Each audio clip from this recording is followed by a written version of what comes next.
En el año 2008, México se embarcó en una promesa enorme: transformar por completo su sistema de justicia penal.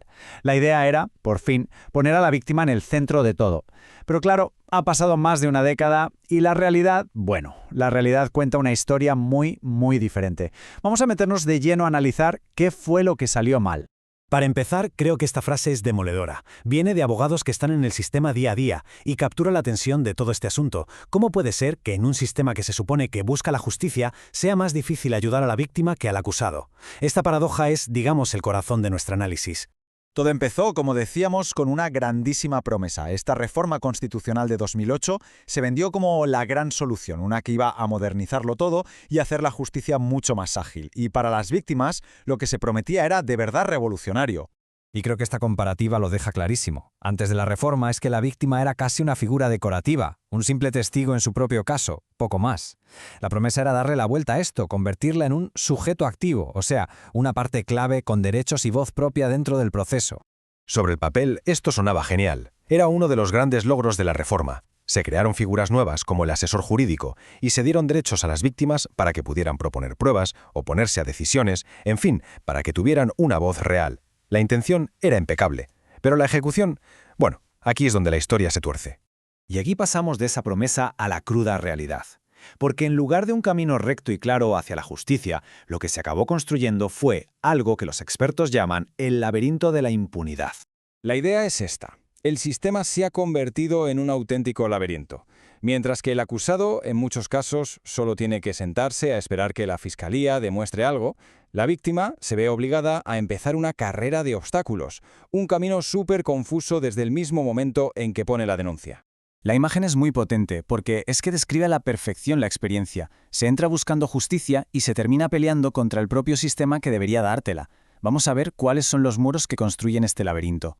El viaje de la víctima a través de este laberinto es básicamente un choque constante contra tres grandes muros institucionales. Son las barreras que en la práctica acaban impidiendo el acceso a la justicia. Ahí los tenemos. Estos son los 3 puntos clave donde el sistema falla: el primer contacto, la investigación y, al final, la fase judicial. Vamos a analizarlos uno por uno, porque es en los pequeños detalles donde se ve la verdadera magnitud del problema. El primer muro, la primera pared de este laberinto, es la policía. Se supone que son la primera ayuda, el primer auxilio, pero muy a menudo son el primer obstáculo. El caso de este profesor es que es un ejemplo perfecto. En lugar de ayudarle, le dan una indicación burocrática. Esto es ir directamente contra la ley, que les obliga a asistir a la víctima, no solo a ir detrás del delincuente. Vale, si la víctima consigue saltar ese primer muro, se topa con el segundo, que es quizá el más alto de todos: el Ministerio Público. En vez de ser un aliado que investiga, las víctimas lo describen como un organismo que pone trabas, que es negligente y que además usa figuras como el archivo temporal, no para investigar mejor, sino como una forma de quitarse trabajo de encima. Y claro, eso garantiza la impunidad.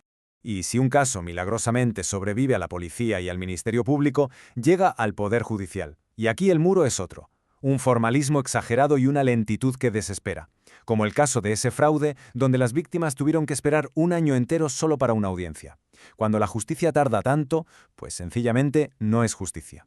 Las historias personales son terribles. Pero es que los datos puros y duros, son todavía peores. Que el sistema ha fracasado no es solo una percepción, es una realidad estadística aplastante. Y aquí es donde la historia se pone aún más preocupante si cabe.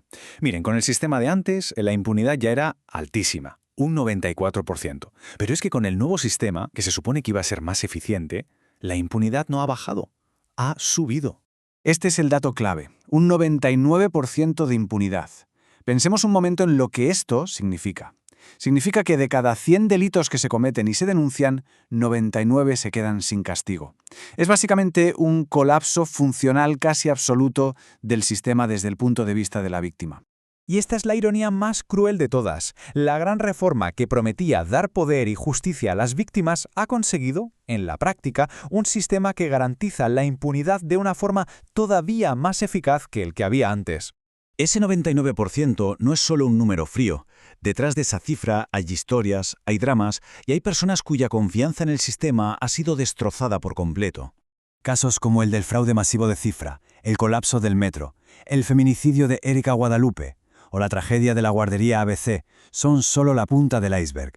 Son dramas que han salido en los medios y que demuestran que ni siquiera tener el foco mediático encima es suficiente para que el laberinto funcione como debería. Esta otra frase lo resume todo a la perfección. El laberinto no funciona mal por accidente, parece que funciona así por diseño. Su objetivo no es resolver, es agotar. Es una guerra de desgaste que, por lo que se ve, es increíblemente eficaz. Porque al final el resultado es ese. La víctima se cansa, se agota, se queda sin recursos, sin energía y abandona. Y en el mismo instante en que la víctima tira la toalla, el sistema ha ganado y la impunidad se ha salido con la suya. Así que terminamos con una pregunta que es inevitable. Con un 99% de impunidad, con un laberinto diseñado para desgastar y con un montón de promesas rotas, celebrar el aniversario de esta reforma parece como poco un sinsentido. La pregunta queda ahí, en el aire, y la respuesta, para miles y miles de víctimas, es dolorosamente clara.